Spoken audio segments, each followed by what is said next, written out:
c'est le désir de savoir par où commencer.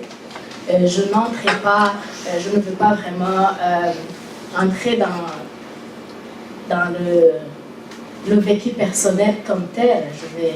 Je vais jongler l'expérience personnelle au travail académique, position que j'essaie de mettre ensemble, assez difficilement parce que quand on se met à travailler sur un vécu personnel, on y apporte beaucoup, mais des fois il n'y a pas assez de distance. Donc les deux pôles sont là.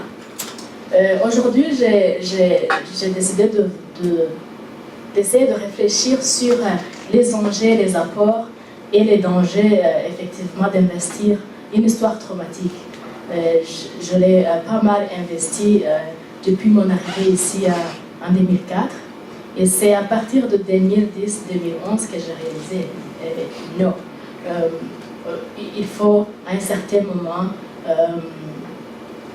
se retirer pour se sauver, si je peux l'exprimer ainsi. Parce que notre histoire, c'est une histoire de violence. Quand on commence par exemple à se tenir devant un public comme ça et à se déshabiller, des fois on le fait sans réaliser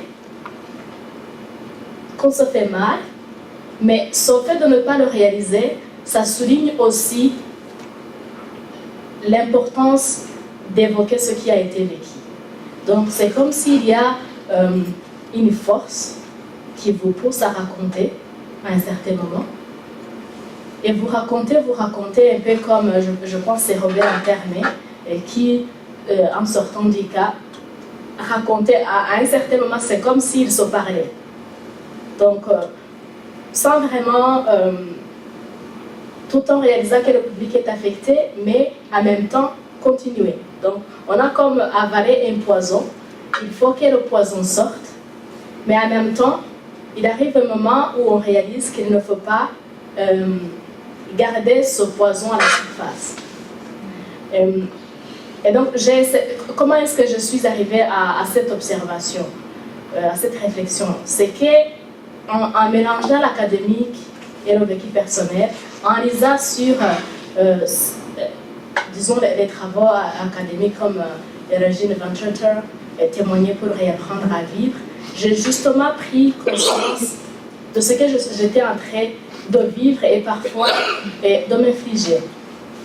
Et j'ai réalisé aussi que j'ai vécu 10 ans au Rwanda après le génocide et j'ai vécu 10 ans ici au Canada.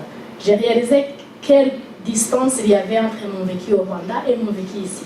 Au Rwanda, je n'ai jamais... Bien sûr, le génocide était là, on survivait, et donc c'était dans le quotidien, mais il n'y avait pas le temps de réfléchir, ni le besoin de comprendre ce qui nous était arrivé. Donc la survie a pris une grande place, et donc il n'y avait pas raison de comprendre. Et ce fait de ne pas comprendre nous a quelque part sauvegardés. Parce qu'en vivant tout simplement, c'était mieux comme ça. Donc je me rappelle par exemple, arrivé au Québec, j'ai eu un collègue à Trois-Rivières avec qui j'avais été à l'université au Rwanda. Et donc c'était la première fois qu'on a commencé à discuter. C'était aussi un peu singulière notre relation parce que ce jeune homme avait son père en prison. On était à l'université ensemble, on savait que son père était en prison. Des fois, entre nous, on se moquait de lui. Et donc j'arrive à Trois-Rivières et il m'accueille très chaleureusement et on commence même à dialoguer. Donc je l'invitais des fois, pas pour lui parler, pas pour adresser ma parole à lui, mais au public d'ici. Donc ce public qui n'était pas entaché de notre crime, ce public qui était plus ou moins sain. Et donc il m'a dit, mon père, au Rwanda, quand on était à l'université, tu vivais bien. Je ne pouvais pas imaginer que ce que tu racontes, c'est ce que tu vivais. Et donc, là, ça souligne la prise de distance, ce que la prise de distance m'a fait réaliser, c'est qu'est arrivé ici, en fait, ce que je vivais normalement, ce n'était pas vraiment normal. Mais moi, je le vivais comme si c'était normal. Et arrivé à un moment, lors des séances de témoignage, j'ai pu constater aussi que ce témoignage est violent pour celle qui nous écoute. Je l'ai surtout réalisé à un endroit où j'ai donné 3 séances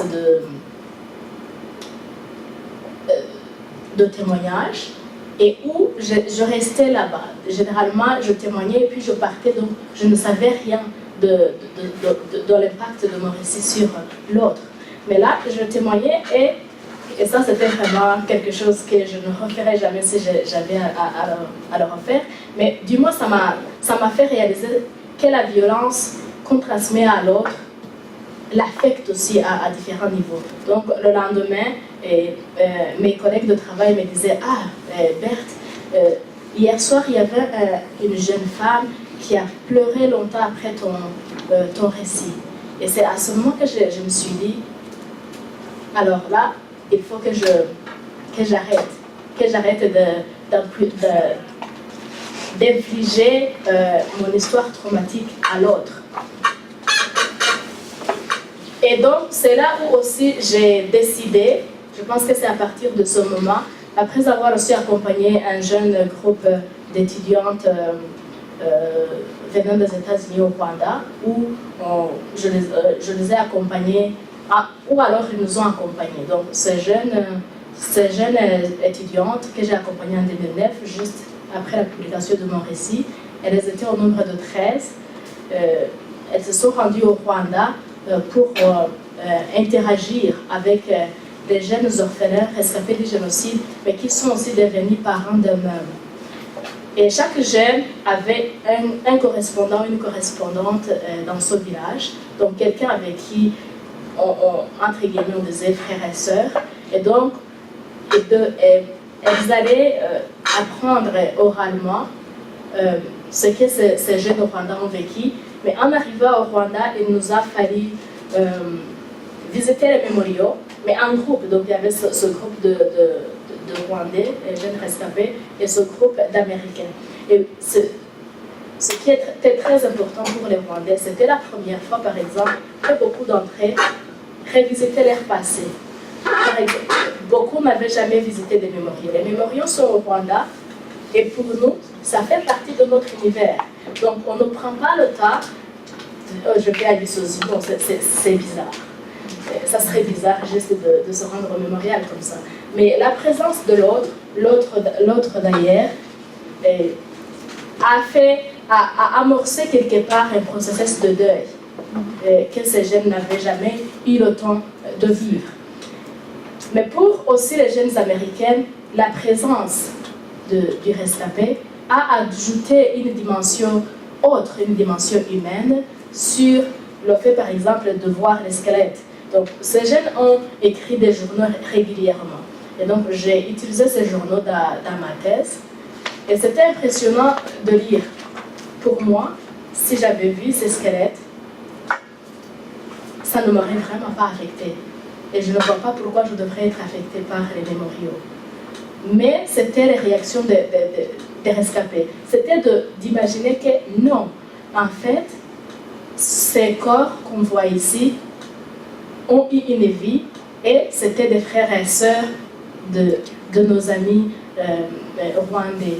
Et donc, c'était important de réaliser, de faire cette réalisation. Et mis à part les visites des mémoriaux, on visitait différents organismes au Rwanda où on invitait des gens à venir nous donner des séminaires. Et quelque chose qui m'a frappée, c'était, on a invité Nassom Nyandamutsa, c'était un des grands psychiatres rwandais, pour nous parler du génocide, de ses conséquences. Et je me rappelle une jeune rescapée qui était là, très impliquée, et qui s'est levée et qui a demandé à Nassom, dis-moi, qui suis-je? Alors Nasson s'est mis à lui dire, tu t'appelles Terre, tu es une belle jeune femme. Donc, et là aussi, j'ai réalisé que c'est cette présence de l'autre, capable d'être là, de s'asseoir et d'écouter, qui a permis à cette jeune femme, Nasson est au Rwanda, cette jeune femme n'a jamais pris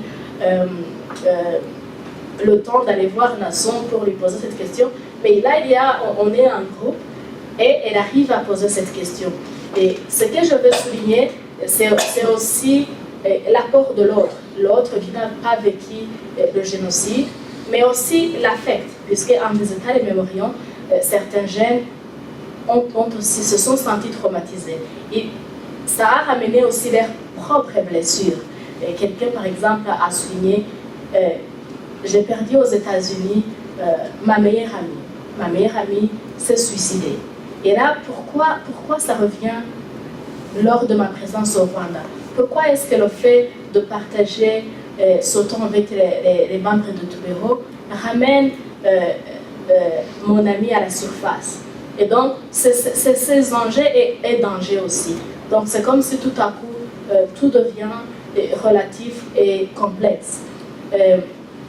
Je me rappelle aussi, il y a quelqu'un, lors de son séjour au Rwanda, elle a perdu son grand-père. Mais le fait d'être avec les rescapés, elle a dit, moi, je viens de perdre mon grand-père, mais mon grand-père était âgé. Mon grand-père est mort d'une mort naturelle. Mais ces jeunes gens sont morts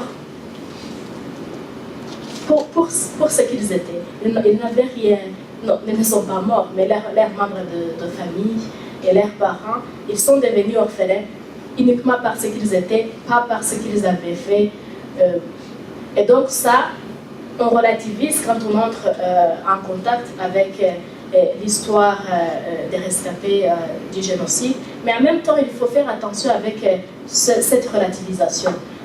Dans mes entretiens, j'ai eu une jeune femme qui était très affectée, qui me disait, je lisais par exemple le récit de Mjawayo et je me sentais physiquement malade. Et je me disais, mais en même temps, dois-je, puisque Esther, quand elle commence son récit, elle dit, au Rwanda, après le génocide, on commençait à parler et les gens ne voulaient pas entendre. Mais pourquoi osez-vous dire que vous ne voulez pas entendre? Moi, je le vis. Et donc, cette jeune femme s'était appropriée ces mots et disait, mais je ne peux pas me laisser toucher aussi profondément. Alors, elle s'est négligée. Donc, en relativisant, il y a eu une forme de négligence jusqu'à un moment où elle avait perdu goût à la vie. Donc, elle n'arrivait plus à faire les choses qui généralement elle faisait et qui l'aidaient. Et à un certain moment, elle s'est levée, elle est allée consulter, et c'est comme ça qu'elle a pu continuer sa thèse qui était en cours. Et donc, tout ça, c'est des choses qu'il faut avoir en tête. Donc, il y a ces apports, il y a cet apport de l'autre qui permet aux rescapés de vivre pleinement. Il y a aussi le fait que le rescapé doit à un certain moment, c'est important de raconter, mais il ne faut pas faire carrière de victime à un certain moment. C'est bien quand on est devant le public et qu'il vous applaudit, vous pensez, oh, en tout cas comme les politiciens, on les applaudit et puis ils foncent. Mais en même temps, lorsqu'il est question d'une histoire traumatique, je pense qu'il faut, s'il y avait moyen en tout cas d'informer des enjeux, de comprendre qu'il y a, des fois il faut que ça sorte, mais qu'il faut à un certain moment regagner son équilibre. Donc je pense que je vais juste m'arrêter là pour d'éventuelles questions. Merci.